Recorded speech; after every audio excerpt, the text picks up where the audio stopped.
ठंड में गरीब बहू ने नीले ड्रम से बनाया जुगाड़ू हीटर। हाय मैया रे, आज तो हद से ज्यादा ठंडी है। ऐसी ठंड बढ़ती रही तो जीना मुश्किल हो जाएगा।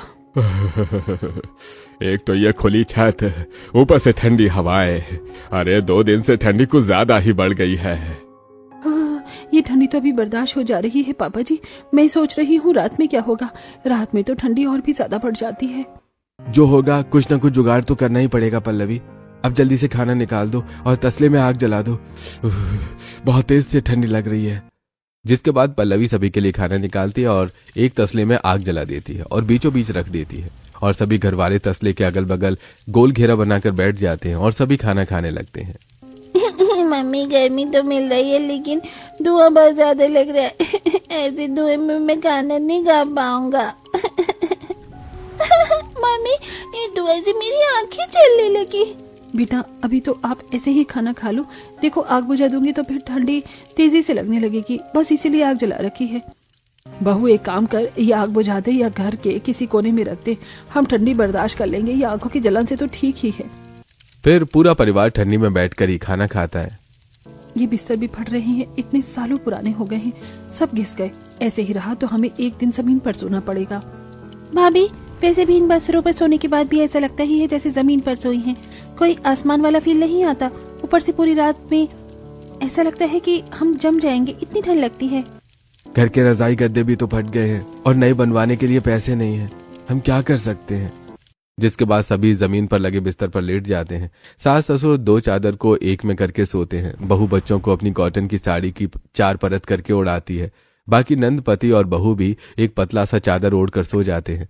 वहीं आधी रात को जैसे ही बाहर का टेम्परेचर डाउन होता है, घर में कड़ाके की ठंडी लगना शुरू हो जाती है। पूरे घर वाले कांपने लगते हैं। ये ठंडी तो आज पहले से भी ज्यादा बढ़ गई है। मम्मी बहुत तेज से ठंड लग रही है। ऐसा लग रहा है हम जब न जाए। मुझे बहुत ठंडी लग रही है मम्मी। मम्मी मेरे सारे दोस्तों के घर पर गीजर है, हम क्यों गीजर नहीं ले लेते। ऐसी ठंडी में ठिठुरने से अच्छा तो मुझे गीजर ही चाहिए। ये ठंडी में नहीं रहा जाता, पूरी नींद खराब हो जाती है और इतनी ठंडी पड़ती कि शरीर ठंडा हो जाता है। तभी पल्लवी घर की टूटी हुई खिड़की के बाहर देखती है जहां से पड़ोसन के घर के अंदर का नजारा दिख रहा था। पड़ोसन मजे से हीटर चलाकर सोई थी। वहीं उसकी बच्ची भी एकदम गर्म कपड़े पहनकर ओढ़ कर सोई हुई थी। ये अच्छा है, जिनके पास पैसे हैं उन्हें किसी चीज के लिए परेशान ही नहीं होना पड़ता। बस परेशानी होती है तो हम जैसे गरीब लोगों को। देखो तो ननन जी, माँ जी, हमारे आस पड़ोस में कितना सन्नाटा है। सब अपने कमरे में हीटर चलाकर सोए हैं। काश हमारे घर में भी हीटर होता तो कितना बढ़िया होता। हम भी बढ़िया से हीटर चलाकर सोते और हमें भी ठंडी नहीं लगती।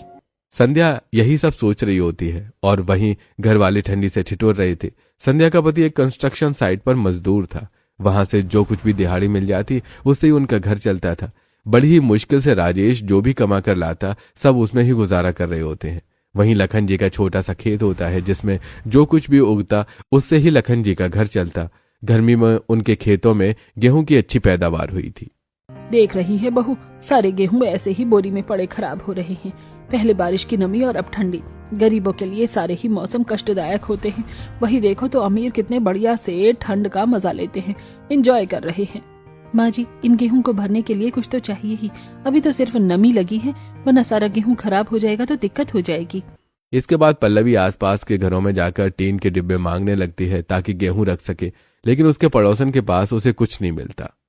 एक तो ठंडी और ठंडी में इतनी बवाल, मेरा तो दिमाग ही खराब हो जाता है इन सब चीजों से। पल्लवी कांप रही थी और गेहूं साफ किए जा रही थी। एक समय के बाद उसके हाथ सुन्न पड़ जाते हैं और उसे काम भी नहीं होता है। क्या हुआ पल्लवी, तुम रो क्यों रही हो? ठंडी में काम कर करके मेरे हाथ पैर सुन्ने पड़ गए हैं। इतनी ठंडी में मुझसे इतना ज्यादा काम नहीं होता। मैं पहले ही बता दे रही हूँ जी। और देखो तो ठंडी जैसे जानलेवा। अब गेहूं की फसल आई थी, मैंने तभी आपसे कहा था कि कोई ड्रम या बड़ा टीन ला देना, लेकिन आपको याद रहा तब तो। देखो सारे गेहूं में घुन लग रहे हैं। अब इन्हें साफ करके फिर से धूप में सुखा रही हूँ। जिसके बाद पल्लवी गेहूं साफ करके धूप में सुखाती है और फिर घर के कामों में लग जाती है। ठंडी इतनी ज्यादा थी कि बच्चे भी स्कूल नहीं जा रहे थे और घर वालों का दिन ब दिन बुरा हाल हो रहा था। एक दिन, अरे पल्लवी क्या हुआ? आजकल तुम्हारे घर में बड़ा सन्नाटा रहता है। पहले तो बच्चों के खेलने की आवाज आती थी, आजकल वो भी नहीं आ रही। बेचारी गरीब पल्लवी के घर ठंड ने कोहरा मचा रखा है। हमारे घरों में तो हीटर है, इसके घर में तो आग जलाने को लकड़ी भी नहीं है, परेशान तो होगी ही ना। वो हीटर से क्या पूरा घर गर्म रहता है क्या? हाँ, पूरा कमरा ऐसे गर्म रहता है कि लगता ही नहीं कि बाहर ठंडी है, ऐसा लगता है कि गर्मी का मौसम है। सच में पल्लवी, बहुत बढ़िया लगता है हीटर में। मैं तो कहती हूँ कि तू भी अपने पति को कहकर हीटर ले ले। वैसे तो हमारी परिस्थिति तो नहीं है हीटर लेने की, लेकिन मैं इनसे कहूंगी कि हीटर ले ले, थोड़ा सा आराम हो जाएगा घर वालों को। वैसे क्या मैं और मेरे बच्चे कुछ देर तुम्हारे घर में बैठ सकते हैं? हाँ ठीक है, लेकिन बस 5 मिनट, मेरी सास आ जाएंगी तो 70 बातें सुनाएंगी। जिसके बाद पल्लवी अपने बच्चों के साथ कुछ देर तारा के घर में बैठ जाती है और जब पल्लवी और बच्चों को ठंडी लगना बंद हो जाती है तो वहां से चले जाते हैं। पता है पापा, आज हम पड़ोस वाली आंटी के घर गए थे, उनके यहाँ हीटर है। आप पता है पापा, उनके घर के अंदर जाने के बाद लगता ही नहीं कि ठंडी का मौसम है। उनका घर इतना गर्म रहता है। बेटा, हमारे मोहल्ले में हर घर में हीटर है, तुम हमारे घर के लिए भी एक ला दो ना। माँ, आपको तो पता है मैं जितना कमाता हूँ उससे घर चल जाए वही बहुत बड़ी बात है। एक रजाई तो 3 महीने में ले नहीं पाया, हीटर कहाँ से ले आऊंगा। राजेश की बात भी सही थी, इसलिए घर में सब चुप हो जाते हैं। कुछ दिन ऐसे ही बीतते हैं। घर वाले ठंड में ठिठुर कर रातें काट रहे थे। कुछ दिनों बाद राजेश जब कंस्ट्रक्शन साइट पर काम कर रहा था तो अरे ओ राजेश, ये दोनों ड्रम ले जाकर फेंक दे, अब ये किसी काम का नहीं है हमारे। लेकिन अभी तो काम पूरा भी नहीं हुआ। अरे अब ऊपर पानी चढ़ाने के लिए मोटर है और ड्रम में पानी रखने का कोई फायदा नहीं है, ले जाकर फेंक दे, जब घर जाने लगेगा तब। राजेश सारा दिन काम करता है और शाम में दोनों ड्रम फेंकने जा रहा होता है। तभी वो सोचने लगता है, अगर ये ड्रम मैं अपने घर ले जाऊं तो कितना बढ़िया होगा। वैसे भी पल्लवी कह रही थी कि गेहूं चावल खराब हो रहे हैं, कुछ नहीं तो ये ड्रम गेहूं रखने के लिए हो जाएगा और घर में जो सामान बिखरा रहता है पल्लवी उसे भी उसमें ही समेट कर रख सकती है। जिसके बाद राजेश दोनों ड्रम घर में ले जाता है। दोनों ड्रम में बहुत ही ज्यादा रेत सीमेंट लगी हुई थी। ये देखकर पल्लवी थोड़ा सा मुंह बना लेती है। अरे बेटा, ये नीले ड्रम क्यों लेकर आया है? पापा, साइट पर इन ड्रम का कोई काम नहीं था, मैंने सोचा घर ले आता हूँ गेहूं चावल रखने के लिए। वैसे भी ड्रम या कंटेनर की जरूरत थी। भैया, इसमें कितनी सारी सीमेंट लगी है, देखो तो। सीमेंट तो साफ भी हो सकती है, पल्लवी से साफ कर लेना, काम आएगा ये ड्रम। ठीक है जी, एक तो ठंडी में पानी छूने का मन नहीं करता और ये ड्रम साफ करने को कह रहे हैं, बताओ। पल्लवी को काम से डर नहीं लगता था, लेकिन ठंडी इतनी तेज थी कि वो भी परेशान हो जाती थी। फिर भी वो नल से पानी भरकर ड्रम धुलने में लग जाती है। वहीं जब पड़ोसन पल्लवी को ड्रम धुलते देखती हैं तो अरे अरे पल्लवी, ये क्या नीले ड्रम में पति को डालने का प्लान है क्या? अरे नहीं नहीं, ड्रम से किसी को निकाला है, देखो ना, सीमेंट धुले जा रही है, डाली नहीं। ऐसे नहीं कह, एक तो वो लोग गरीब हैं, ऊपर से आप उनका मजाक बना रही हो। गरीब है इसलिए सड़कों से ऐसे कुछ भी उठा कर ले आते हैं। हाँ हाँ, पुअर पीपल। पल्लवी पड़ोसनों के ताने सुन रही थी, लेकिन वो कुछ नहीं कहती। चुपचाप अपना काम निपटाती है और ड्रम को उल्टा करके सूखने के लिए रखकर अंदर चली जाती है। वहीं अगले दिन जब ड्रम में बिल्कुल पानी नहीं रहता तो उसे घर में रख देती है। पल्लवी एक ड्रम में गेहूं भर देती है और दूसरा ड्रम अभी भी खाली था। मम्मी, दूसरे ड्रम का क्या करोगी? बेटा, अभी तो ये खाली है, इसमें भी सामान रखूंगी और क्या, जो जरूरत का सामान यहाँ वहाँ पड़ा रहेगा इसमें ही रख देंगे। जिसके बाद पल्लवी अपने काम में लग जाती है। ऐसे ही दिन बीत रहे थे। घर के खिड़की दरवाजों में छेद था जहां से ठंडी हवा घर के अंदर आती थी और जमीन भी काफी ठंडी रहती थी, जिस कारण अब रात के साथ दिन में भी घर वालों की हालत खराब होने लगी थी। भाभी, मैं अपनी सहेली के यहाँ पढ़ने जा रही हूँ, शाम में आऊंगी। उसकी यहाँ हीटर है ना, तो कम से कम मैं कुछ घंटों के लिए तो हीटर में ठंड से बच जाऊंगी। मम्मी, मैं भी अपनी दोस्त के यहाँ जा रहा हूँ, राजू के यहाँ, और मेरे साथ कीर्ति भी जा रही है। राजू, पिंकी, कीर्ति और मैं मिलकर खेलेंगे और पढ़ेंगे। उसकी मम्मी से आप बात कर लेना, हम भी शाम में आएंगे। इतना कहकर सोनू पड़ोस के घर चला जाता है। वहीं सुगंधा जी भी सुषमा के यहाँ चली जाती हैं। ऐसे ही लखन भी अपने एक दोस्त के यहाँ चले जाते हैं। सब तो ठंडी से बचने के लिए घर छोड़कर अपने अपने जानने वालों के यहाँ, दोस्तों के यहाँ चले जाते हैं। अब मैं क्या करूँ, कहाँ जाऊँ? पल्लवी घर का काम निपटाती है और आग के सामने बैठकर आग सेकने लगती है और पड़ोसन की खिड़की पर देख रही थी कैसे पड़ोसन के बच्चे और उसके बच्चे खुशी से खेल रहे हैं। अगर मेरे घर में हीटर होता तो बच्चों को परेशान होकर ऐसे पड़ोसन के यहाँ ना जाना पड़ता, ये घर में ही इतने खुश होते। पल्लवी अब सोच रही थी कि हीटर कहाँ से आए कि घर वालों की परेशानी दूर हो, क्योंकि हर रात सभी ठंड से ठिठुर जाते थे। अब लगता है मुझे ही अपना कुछ जुगाड़ करना पड़ेगा, तभी इस घर में गर्माहट आएगी और ठंड दूर हो पाएगी। जिसके बाद पल्लवी सामने तसले में जल रही आग को देखती है और चूल्हे के पास रखे हुए कोयलों पर उसकी नजर जाती है। अब मैं जुगाड़ू हीटर ही बनाऊंगी। तभी पल्लवी घर में यहाँ वहां नजर दौड़ाने लगती है। उसकी नजर घर में पड़े खाली ड्रम पर जाती है, जिसके बाद पल्लवी ड्रम में आधा ड्रम मिट्टी डालती है और मिट्टी में खराब लोहा, स्टील और कॉपर मिक्स करती है। जिसके बाद पल्लवी ऊपर से भी कॉपर और खराब आयरन डालती है और उसके ऊपर चूल्हे के पास पड़ा हुआ कोयला और फिर तसले में बचा हुआ कोयला ड्रम में डाल देती है। ड्रम को पल्लवी ने आगे से काट दिया था, उसमें लोहे की रॉड लगा देती है और फिर कोयले को जला देती है। पल्लवी का नीले ड्रम से बना जुगाड़ू हीटर तैयार हो गया था। ये हीटर तो मेरी उम्मीद से ज्यादा अच्छा बना है, काफी ज्यादा गर्म और किफायती है। अब जब सब घर वाले आएंगे तो इसे देखकर शॉक्ड हो जाएंगे। वहीं शाम में जब राजेश घर आता है, उसे अचानक से कमरा एकदम गर्म महसूस होता है। इतनी ठंडी में इस घर में गर्मी कहां से आई? पॉसिबल ही नहीं है। कहीं मैं भ्रम में तो नहीं जी रहा हूं? नहीं जी, भ्रम नहीं, हकीकत है। इस घर में हीटर की गर्मी है। इतने पैसे कहां से आए और तुमने मुझे बिना बताए हीटर खरीद लिया? नहीं जी, हीटर खरीदा नहीं है, बनाया है, वो देखिए। जिसके बाद पल्लवी राजेश को अपने हाथ से बनाया हुआ हीटर दिखाती है। ये कैसा हीटर है? नीले ड्रम से बना हुआ जुगाड़ू हीटर। अब घर में सभी को ठंड में ठिठुरना नहीं पड़ेगा। अब सभी आराम से इस हीटर की गर्माहट में सो सकते हैं। राजेश पल्लवी का प्रेजेंट ऑफ माइंड देखकर बहुत खुश हो जाता है। वहीं शाम में जब घर के बाकी मेंबर आते हैं और घर में नीले ड्रम का जुगाड़ू हीटर देखते हैं तो वो भी बहुत ज्यादा खुश हो जाते हैं और बहू की खूब तारीफ करते हैं। वो बहुत तेरा बनाया हुआ जुगाड़ू हीटर तो कमाल का है। मुझे तो यकीन ही नहीं होता अब हमारे घर में भी हीटर है। अब हम भी आराम से सो सकते हैं। अब तो मम्मी हमें नहीं तेजी, क्योंकि हीटर की गर्मी से हम बिस्तर पर सुसु करेंगे ही नहीं तो डांट कैसे पड़ेगी। सोनू की बात सुनकर सब हंसने लगते हैं। शाम ढल चुकी थी, ठंडी हवा अब भी बाहर तेजी से चल रही थी, लेकिन आज पल्लवी के घर के अंदर अजीब सी गर्माहट थी। नीले ड्रम से बने जुगाड़ू हीटर से निकलती गर्मी पूरे कमरे में फैल चुकी थी। पहली बार घर के लोग ठंड से कांप नहीं रहे थे, बल्कि सुकून की सांस ले रहे थे। भाभी सच कहूँ तो आज पहली बार ऐसा लग रहा है कि हमारा ही घर है ये, वरना रोज तो लगता है जैसे बर्फ के घर में ही रह रही हूँ। बहू, तूने आज वो कर दिखाया जो हम सालों से नहीं कर पाए। गरीब आदमी के लिए दिमाग ही सबसे बड़ा धन होता है और आज तूने ये साबित कर दिया। पल्लवी बेटा, आज अगर तेरे मायके वाले होते ना तो तुझे देखकर गर्व से सीना चौड़ा कर लेते। पापा जी, मैंने तो बस घर वालों की ठंड दूर करने की सोची थी। बच्चों को रोज कांपते देख दिल भर आता था। आज मुझे पहली बार अपनी गरीबी पर शर्म नहीं बल्कि अपनी बीवी पर नाज हो रहा है। तो सच में इस घर की लक्ष्मी है पल्लवी। हीटर की गर्माहट से सोनू और कीर्ति जमीन पर बैठे बैठे ही उछलने लगे। मम्मी आज तो मजा आ गया, आज ठंडी बिल्कुल नहीं लग रही। मम्मी आज तो मैं बिना रोए सो जाऊंगी, आज मेरे पैर ठंडे नहीं होंगे। पल्लवी बच्चों की बातें सुनकर मुस्कुरा उठती है। वो जल्दी से पुराने बिस्तर ठीक से बिछाने लगती है। फटे हुए गद्दों को भी आज जैसे नई जान मिल गई थी, क्योंकि ठंडी जमीन की सिहरन अब महसूस नहीं हो रही थी। आओ बच्चों, आज आराम से बिस्तर पर सो, आज कोई जमीन पर नहीं सोएगा। सुगंधा जी अपने कांपते हाथों से रजाई को ठीक करती हैं और पहली बार बिना डर के बिस्तर पर बैठ जाती हैं। अरे आज तो चादर ओढ़कर भी गर्मी लग रही है।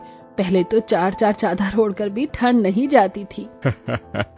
लगता है आज बरसों के बाद चैन की नींद आएगी। तान्या अपने मोबाइल को एक तरफ रख देती है। मम्मी आज मैं सहेली के घर नहीं जाऊंगी, आज पहली बार अपने घर में बैठने का मन कर रहा है। राजेश हीटर के पास बैठकर उसे ध्यान से देखता है जैसे कोई कीमती चीज हो। पल्लवी, तूने सिर्फ हीटर नहीं बनाया, तू इस घर में उम्मीद जलाई है। धीरे धीरे रात गहराने लगती है। बाहर ठंड और भी बढ़ जाती है, लेकिन घर के अंदर सब आराम से बैठकर बातें कर रहे थे। कोई कांप नहीं रहा था, कोई दांत नहीं बजा रहा था। बिस्तर बिछ चुके थे। बच्चे पहली बार खुशी खुशी बिस्तर पर लेटे थे। मम्मी आज मैं सीधा सोऊंगा, मुझे जमीन पर नहीं सोना। मम्मी आज बहुत अच्छा लग रहा है। पल्लवी बच्चों को हल्की सी चादर उड़ाती है। आज उसे 4 पर्दे लगाने की जरूरत नहीं पड़ी। भगवान, आज पहली बार मेरे बच्चे चैन से सो रहे हैं। सुगंधा और लखन भी आराम से बिस्तर पर लेट जाते हैं। उनके चेहरे पर सुकून साफ झलक रहा था। बहू, आज अगर तेरी सास होती ना तो तुझे दुआएं देती। माँ जी, आपकी यही बातें मेरे लिए सबसे बड़ा इनाम है। तान्या भी बिना शिकायत किए चादर ओढ़कर लेट जाती है। आज तो सच में नींद आएगी। सब बिस्तर पर जाते ही हीटर की गर्माहट से आराम से सो जाते हैं। कोई करवटें नहीं बदल रहा था, कोई ठंड से उठकर आग नहीं जला रहा था। इधर पड़ोस के घरों में खिड़कियों के पीछे हलचल शुरू हो गई थी। अरे देखो तो, इनके घर में आज लाइट देर तक जली हुई है। और ये क्या बात है, आज इनके बच्चे रो नहीं रहे? कहीं इन्होंने हीटर तो नहीं ले लिया? राधिका खिड़की के पास आकर झांकती है।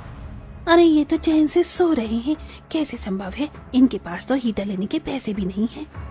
पड़ोसन एक दूसरे को देखती हैं, कोई जवाब नहीं होता। जरूर कोई जुगाड़ किया होगा, गरीब लोग जुगाड़ में बड़े तेज होते हैं। अंदर पल्लवी का परिवार गहरी नींद में सो चुका था। बच्चों ने न बिस्तर पर शोर मचाया, न ही ठंड से उठे। चादर ओढ़कर भी सब आराम से सो रहे थे। रात का हर पहर शांति से बीतता गया। सुबह की हल्की रोशनी खिड़की से अंदर आती है। ठंड अब भी बाहर थी, लेकिन घर के अंदर वही सुकून बना हुआ था। मम्मी आज तो ठंड लगी नहीं। मम्मी आज मैं पूरी रात सोई। पल्लवी बच्चों को देखकर भावुक हो जाती है। बस भगवान की कृपा है बेटा। सुगंधा जी उठकर हाथ जोड़ती हैं। बहू, आज मेरी जिंदगी की सबसे सुकून भरी रात थी। पल्लवी, आज से ये घर कमजोर नहीं मजबूत कहलाएगा। बाहर पड़ोसन ने अब भी कानाफूसी कर रही थी, लेकिन अंदर पल्लवी का घर खुशियों से भरा हुआ था। नीले ड्रम का जुगाड़ू हीटर सिर्फ ठंड नहीं, गरीबी की बेबसी को भी थोड़ी देर के लिए दूर कर चुका था। भगवान, फिलहाल तो सब ठीक है, अब कोई मुसीबत मत देना, बस मेरे पति की आमदनी बढ़ा दो। नीले ड्रम की गर्माहट से घर में ठंड तो दूर हो गई थी, लेकिन पेट की लगी आग अब भी ठंडी नहीं हुई थी। हीटर की गर्मी ने शरीर को सुकून दे दिया था, पर घर की रसोई में रखा अनाज धीरे धीरे कम होता जा रहा था। सुकून भरी रातों के साथ साथ पल्लवी के मन में चिंता की लकीरें भी गहराने लगी थी। कुछ ही दिनों के बाद जब एक सुबह राजेश का चेहरा उतरा हुआ था, वो बिना कुछ बोले घर के बाहर बैठा था। क्या हुआ जी, आज साइट पर देर हो रही है क्या? पल्लवी, आज साइट से बोल दिया गया है कि काम बंद हो गया है। बिल्डिंग का काम रुक गया है। ठेकेदार ने कह दिया है जब दोबारा काम शुरू होगा तब बुलाएंगे। तो अब कुछ दिन कमाई बंद समझो, दिहाड़ी नहीं मिलेगी। पल्लवी के हाथ से लोटा छूटते छूटते बचा। वो समझ गई कि मुश्किल वक्त एक बार फिर दरवाजे पर खड़ा है। हे भगवान, अब क्या होगा?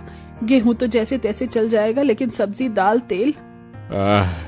अरे गरीबी कभी पूरी तरह पीछा नहीं छोड़ती बहू। उस रात फिर से सब एक साथ बैठे थे, लेकिन इस बार चिंता की गर्मी हीटर की गर्मी से ज्यादा तेज थी। भाभी, अब क्या हम फिर से उधार मांगेंगे? कितनी बार उधार लेंगे? हर कोई एक बार देता है, बार बार नहीं। पल्लवी चुप थी। उसकी आंखें हीटर पर टिकी थी। वही नीला ड्रम जिसने ठंड हराई थी, उसी ड्रम को देखते देखते उसके दिमाग में एक ख्याल कौन गया। जब इस ड्रम ने हमारे घर की ठंड दूर कर दी, तो क्या ये किसी और के घर की ठंड भी दूर नहीं कर सकता? अगली सुबह पल्लवी जल्दी उठ गई। उसने हीटर को ध्यान से देखा, उसके बनावट को समझा। कहाँ मिट्टी थी, कहाँ कोयला, कहाँ लोहे का रॉड। पल्लवी, सुबह सुबह ये सब क्यों देख रही हो? जी, एक बात सोच रही हूँ, अगर मैं ऐसे ही और नीले ड्रम से हीटर बना दूं तो? बना दूं मतलब बेच दूं, लोग खरीदेंगे जी। कौन खरीदेगा? हमारे जैसे गरीब।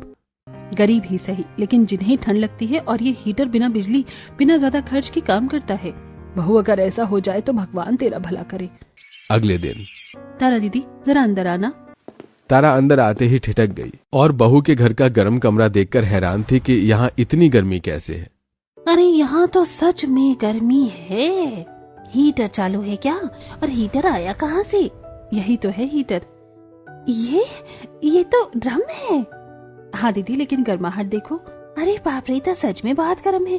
इसमें बिजली नहीं लगती? नहीं, बस कोयला। अगर ऐसा हीटर मेरे मायके में होता तो माँ को कितनी राहत मिलती। अगले ही दिन तारा अपनी सास के लिए एक हीटर बनवाने का ऑर्डर दे देती है और ये खबर आग की तरह फैल जाती है। जिस घर की गरीबी पर लोग ताना मारते थे, उसी घर की तरफ अब लोग उम्मीद लेकर आने लगे। पल्लवी, सुना है तुम ड्रम से हीटर बना रही हो? हाँ दीदी। एक हमारे लिए भी बना दोगी? सुषमा, जानवी, यहाँ तक कि राधिका भी आ जाती हैं। वो सच में काम का है क्या? आप खुद देख लीजिए। जब राधिका को गर्माहट महसूस होती है, उसके चेहरे की जलन शर्म में बदल जाती है। एक मेरे लिए भी बना देना। राजेश अब पल्लवी का हाथ बटाने लगा था। वो बाहर से ड्रम ढूंढ कर लाने लगा। लखन पुराने लोहे के टुकड़े जमा करने लगा। तान्या कोयला साफ करती थी। पल्लवी, तुमने तो घर की किस्मत ही बदल दी। धीरे धीरे बाहर के ग्राहक भी आने लगे। आसपास के गांव से लोग आने लगे। बहन जी, सुना है ये हीटर बहुत सस्ता है। हाँ भैया, सस्ता भी है और टिकाऊ भी। दिन भर घर में काम चलता, कहीं ड्रम कट रहा होता, कहीं मिट्टी भरी जा रही होती। बहू, आज घर में काम की रौनक है। कुछ ही हफ्तों में पल्लवी के बनाई हीटर दूर दूर तक जाने लगे। राजेश को फिर से उम्मीद मिलने लगी। आज पेट की आग भी ठंडी लग रही है पल्लवी। अभी बहुत कुछ करना है जी। पड़ोसने अब ताने नहीं तारीफें करती थी। पल्लवी, हमें माफ कर देना, हमने तुम्हें कभी समझा ही नहीं। दीदी, वक्त ही सब सिखाता है। नीले ड्रम की गर्माहट अब सिर्फ घर नहीं, कई जिंदगियों में फैल चुकी थी। ठंड से लड़ते लड़ते पल्लवी ने गरीबी से लड़ने का रास्ता खोज लिया था। सोचने वाली बात है, जो लोग हमें ताना देते थे आज हमारे ही घर आकर हमसे नीले रंग का हीटर बनवा रहे हैं, खरीद रहे हैं और हमारी ही तारीफ कर रहे हैं। सच में सुगंधा जी, हमारी बहू बहुत टैलेंटेड है। आज जो कुछ भी है बहू की वजह से हो रहा है। अब पल्लवी के परिवार की तकदीर बदलने लगी थी। शुरुआत में तो सिर्फ 2-4 हीटर बने थे, लेकिन अब हर दूसरे दिन कोई ना कोई ग्राहक दरवाजे पर खड़ा मिल जाता। सुबह का समय था। पल्लवी आंगन में बैठी एक और नीले ड्रम को साफ कर रही थी, तभी बाहर से आवाज आई। बहन जी, क्या आप वही ड्रम वाला हीटर बनाती हो? हाँ भैया, बनाती हूँ, अंदर आइए। आदमी अंदर आता है, हाथ हीटर की तरफ बढ़ाता है। अरे, यह तो सच में बहुत गर्म है। हमारे घर में बूढ़ी माँ है, सारी रात ठंड से कांपती रहती है। समझ सकती हूँ भैया, मेरी सास भी ऐसे ही कांपती थी। अरे भैया, अगर ये हीटर मिल जाए तो माँ चैन से सो पाएगी, है ना भैया? और वैसे भी हमारे पास ही इतना पैसा नहीं है कि हम बाजार से हीटर खरीद सके। सच कह रहे हो बहन जी, आप हमारे लिए ये हीटर बना दोगी क्या? पल्लवी दोनों भाई की आंखों में दर्द देख लेती है। आप चिंता मत कीजिए, मैं आपके लिए नीले ड्रम का जुगाड़ू हीटर बना दूंगी। ऐसे ही रोज कोई ना कोई अपनी परेशानी लेकर आने लगा। कोई बीमार बच्चे के लिए, कोई बुजुर्ग माँ बाप के लिए, तो कोई खुद अपनी गरीबी छुपाते हुए। अरे बेटिया, बिजली का हीटर तो हमारे बस का नहीं है। यही तो इसकी खासियत है चाचा, बिना बिजली बिना बड़े खर्चे के ये आराम से चलता है, बस कोयला लगता है। भोला पल्लवी से हीटर ले लेते हैं। वहीं राजेश अब पूरी तरह पल्लवी के साथ लग गया था। वो शहर के कबाड़ी बाजार से सस्ते सस्ते पुराने ड्रम ढूंढ कर लाने लगा। पल्लवी, आज कबाड़ी वाले से 5 ड्रम सिर्फ 200 रुपए में मिल गए। सच जी? तब तो अच्छे से साफ करके बढ़िया हीटर बन जाएंगे। लखन पुराने लोहे के टुकड़े, टूटी रॉड, खराब स्टील इकट्ठा करते। तान्या मिट्टी छानती, कोयला तोड़ती। भाभी, अब तो मजा आ रहा है, लगता है हम कोई फैक्ट्री चला रहे हैं। फैक्ट्री नहीं तान्या, मेहनत। धीरे धीरे घर का आंगन छोटा पड़ने लगा। हर कोने में कोई ना कोई अदबना हीटर रखा रहता। बहू, पहले ये आंगन सूना रहता था, आज देख कितनी रौनक है। पैसे भी धीरे धीरे जमा होने लगे। पल्लवी ने पहली बार एक कपड़े में नोट बांधकर अलग रखा। ये क्या कर रही हो? घर बनाने के लिए जोड़ रही हूँ जी। अब हर साल बरसात में टपकती छत नहीं देख सकती। तूने तो सपने देखने की हिम्मत दे दी पल्लवी। कुछ महीनों में पल्लवी ने अपनी झोपड़ी के बगल में एक पक्का कमरा बनवाना शुरू कर दिया। ईंट सीमेंट आते देख मोहल्ले वाले रुक रुक कर देखने लगे।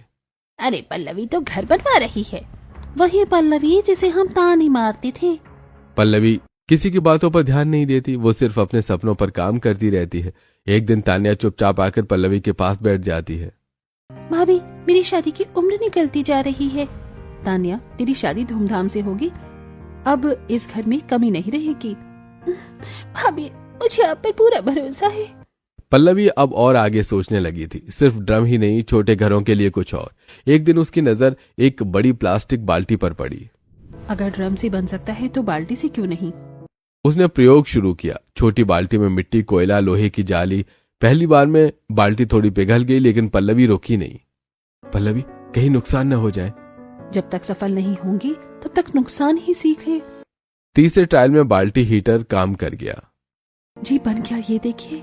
बाल्टी हीटर छोटा था, हल्का था और बहुत सस्ता भी था। अरे बहन जी, यह तो हमारे कमरे के लिए एकदम सही है। अब पल्लवी के पास 2 तरह के हीटर थे, ड्रम हीटर और बाल्टी हीटर। ग्राहक बढ़ते जा रहे थे, दूर दूर के गांव से लोग आने लगे थे। बहन जी, आपने तो गरीबों के लिए वरदान बना दिया। पल्लवी हर ग्राहक की परेशानी सुनती, समझती और उसी हिसाब से हीटर बनाती। घर के हालत अब पूरी तरह से बदल चुके थे। बच्चे स्कूल जाने लगे थे। मम्मी, मास्टर जी ने कहा मैं अच्छा पढ़ रहा हूँ। मम्मी, मुझे नई किताब मिली है। पल्लवी बच्चों को देखते हुए मनी मन भगवान को धन्यवाद देती है। कुछ ही समय में पक्का घर बनकर तैयार हो जाता है। आज पहली बार सब पक्के घर में सोए थे। बहू आज सपना सच हो गया। मैं नहीं सोचा था कि हमारा पक्का घर होगा। धन्यवाद बहू। पल्लवी अब नीले ड्रम से बने जुगाड़ू हीटर की एक दुकान डालती है और लोगों को जुगाड़ू हीटर बेचकर अपने परिवार के साथ खुशी खुशी रहने लगती है।